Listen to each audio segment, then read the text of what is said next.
Kung pangutanon kita, kinsa may na nag-iya sa to ang kasing-kasing, ang Dios o ang Yawa? Siguro sa iyo na nato ang pagtubag ang Dios mo'y tag-iya sa to ang kinabuhi. Pero sa dili pa ta motubag, ato ang pamanlungan kung tinuod bagayod nga siya ang tag-iya sa tong kasing-kasing. Unahon nato ang ato ang relasyon mismo kaniya. Una, nagmakanunayon ba ta sa tong pagampo? Aduna ba tay panahon sa pagampo?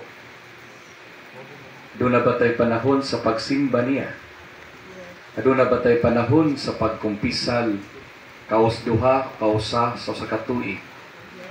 Naningkamot ba ta sa pagbuhat sa mga sugo, sa napulok kasugo, nga iyang gihatag kanato? Ay nagtubaga sa takong tingog, sa hilom lang kay pamalandong man. Dili tapod kinahanglan. Mahibalo ang uban. Ikaw ra na ang Dios. Ikaduha, tanawon po nato atong relasyon sa itong isig katao. Sugod sa ato ang pamilya. Wala ba'y nagkabangi natong maigsuon? Wala ba nagpatigbabaw ang bisyo ang atong kagustuhan o nabiyaan ng pamilya? Wala ba nagpatibabaw ang imuhang pagkaburukinto nga hasta ang imuhang kadtangan sa imong igsuon imong giangkon? Wala ba mo nagbungol sa imong igsuon gumikan sa mga butang na panaglalis na pwede ron tang istoryahan? Kadi nakakapasaylo niya sa atong relasyon dili sa pamilya, sa atong isig katao, ato sa higala o mga kasilinganan, atong tanawon. Wala tayo mga tao nga naghatag kasakit, pagdagmal, sa pulong sa buhat. Wala ta mabuhi og sakit nga mga istorya. Wala ta manaway, wala ta magbukal-bukal, wala ta magunahuna og dautan sa atong isig katao. Kini mga butang akong gisulti, gitawag ni sa English og self-examination. Pag-aninaw si mohang kaugalingon. Kaysa yun usahay ang pagpadayag sa itong pagtuo pinagi sa pulo, apan ang Diyos wa magkinahanglan ni anak. Ang gikinahanglan niya ang pagtuma nato sa iyang kabubuton. Ug unsa niyang kabubuton, mao ka nang gisulti nako sa unahan. Adlaw-adlaw, unsa atong gipangbuhat, naghulma ka na sa tuang pagkatao. Kung tinuod bagayod na ang Dios mo'y na nag-iya sa atong kasing-kasing ubasing kaha lain na. Mo ni atong Ginoong Hesukristo makaigsuonan, sige gud kadungog na sige na siya tawag kanato sa tanang katawhan. Sugod sa Israel, kadito man siya nagsugod. Kanyang mensahe, kani gayon, umari kamo kanako, duol kamo kanako. Wala man niya gipapahawa ang mga tao, kundi iyang gipaduol. Wala niya kundinaha ang mga makasasala, kundi iyang gipaduol. Kaya gumikan gusto niya ang tao makaila sa Diyos. Ang tao man dunay maayong relasyon sa Diyos. Kaya kung ang tao walay maayong relasyon sa Diyos, dili gid siya makapahulay tayo. No? Mga tulog na mo diya, ang suko na mo. Labi ba kayong tugro no? Kaya yung ulan, karisig. Kung hinumduman na ito makagsuuna, no? Kumusta kaya ng atong relasyon sa Ginoo? Daghan ko mag-misa, lain mga sitwasyon sa kinabuhi sa pamilya. Napo kayo nagmisan, lain nga kahintang sa status quo sa tuang pagkalimban. Mayuban, makita nimo sa ilahang pamuyo, bisan sa lubnganan, makita ang status quo din sa kalibutan, lain-lain. Pero, bisan unsa pa ka nakanindot ng lubnganan, bisan sa panagkamahal ng simenteryo ang imong gilubngan, pero kung ang tao wala kay Diyos, o wala siya nagbuhat sa mga sugo ni Kristo, bisag ibutangan pa nimo na diha rest in peace, wa ta kasiguro kung nakapahulay ba na siya nga malinaw. Kaya ang tinuod nga makapahulay malinaw, kadtong tao na midawat ni Kristo ug mituman sa iyang mga kasuguan. Muna nga, imbis magtinanaway tas sa kusa, ayon na anak.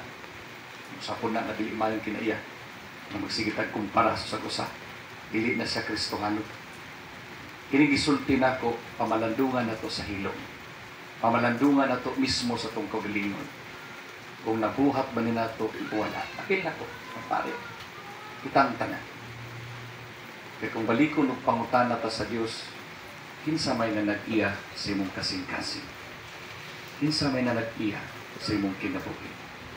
Makatubag batag nga tiunay, Ginoo, ikaw ang tag-iya niini. Tanawa unsa imong gipangbuhat. Kay ang buhat magtug-an sa ato ang tinuod nga pagtuo. Sa atong pagpadaling Santos nga misa, usampol sa itong gituhuan nga ang Ginoo magiluyo ni siya. Muhatag ini sa pasaylo alang sa natong mga makasasala. Pero dili nato ni siya, there's a distinction ning duha. Ang Dios maluoy sa mga sasala, sa tao nga nakasala. Gusto ang Dios nga makaamgot na sa itong mga sala, maghidulson o magbag-o. Pero ang Dios dili muuyon sa ato ang sala. Now, there's the difference. Nga naman, na may mga tao yung, ang Diyos, masabot rin lagi sa ako ang makasasala. Kaya ang imong i-justify, ang imong gibuhat ba? Okay rin Ginoo lagi nga na. Ayaw, yung okay. Naluoy sa nimo, kaya kita makasasala, naglulang ka sala, gumikan sa tuwang pagpakasala. Pero gusto niya mahawas ka diya sa sala. Do not justify nga mo inong ka nakasabot ang Ginoo. Wa siya makasabot sa sala. Nga ano dili ka mo biya diha. Matod pa sa ito nakita lang short video clip. Sin is like a prison cell nga diablihan. Nga kana bang comfortable na ta kaayo. Nga bisag abli ang pultahan, di ta mo gawas. Kinaanad ta. Kay nindot, lami, paspas, ganahan ta. And with that, death comes knocking at our door. Pulahin na ang tanan, di ka kagawas, bisag iablihan na. Yan naman, because you are comfortable with sin. Umaw ng Ginoo, gusto niya makailata. Naluoy siya na to. Way sala, nga di makasaylo sa Diyos, gawas ko ng tao, dili mo angkon sa sala, o dili mga sa sala, mga ipasaylo sa sala. That's the sin of the Holy Spirit. Kaya bagi mong tuison ang kamatuuran. Na imbis mo dawat ka nga sayo, imo ang usbon. Nagana itong ihimplo ay lamang kasako. Ha? Usama ginis common kayong ihimplo ni Pedrosano di Padadarwin. Bilig bang muminang nila? Kaya puyo-puyo. Di ba? Mo magina, ay, magkasako mo. Mo malikasagaran nga ihimplo. Puyo-puyo. Ngayon ka, ay, nakagparihara man na. Puyo-puyo o minyo. Is that the same thing? No, it's not the same thing. Kung imo i-justify, lahi kay ka nagpuyo ka, din nakasala ka, din niangkon ka. Yan ang kag pasaylo sa Ginoo, pasayloon ka. Kaya imo mag-iangkon. Na Ginoo, akong estado karon, ibulagan ko sa kumbana, ibulagan ko sa usaw, may puyog siya dito sa lain, ibiyaan ko niya. Lahi ka siya sa tao nga i-justify nimo ang imuhang gibuhat. Namingon ka, di mo nasala. Ay, nagtuwa si Badley, di mo nasala. Normal na karon ang mga panahon na, patay ka niya. Ang Ginoo nakasabot o naluoy sa imong kahimtang, but do not justify your sinful actions. No? Tumaw na karon sa tuwang katilingban, bantayanan. Kaya kung pananlitan, magsigita o dili dawat sa mga pagtulunan sa itong Ginoo, mangutana ta, ikatulong pangutana. Kinsa may nanag-iya sa imong kasing-kasing. Kinsa may nanag-iya sa imong kinabuhi. Narabay kamatay. Dili ra ba si Kristo ra kitang tanan. Mga tubang din. Nahitabo lang ang hauna siya. ug karon naghiusa kita kay nag-ampo alang kaniya. Amen. Amen. Manindong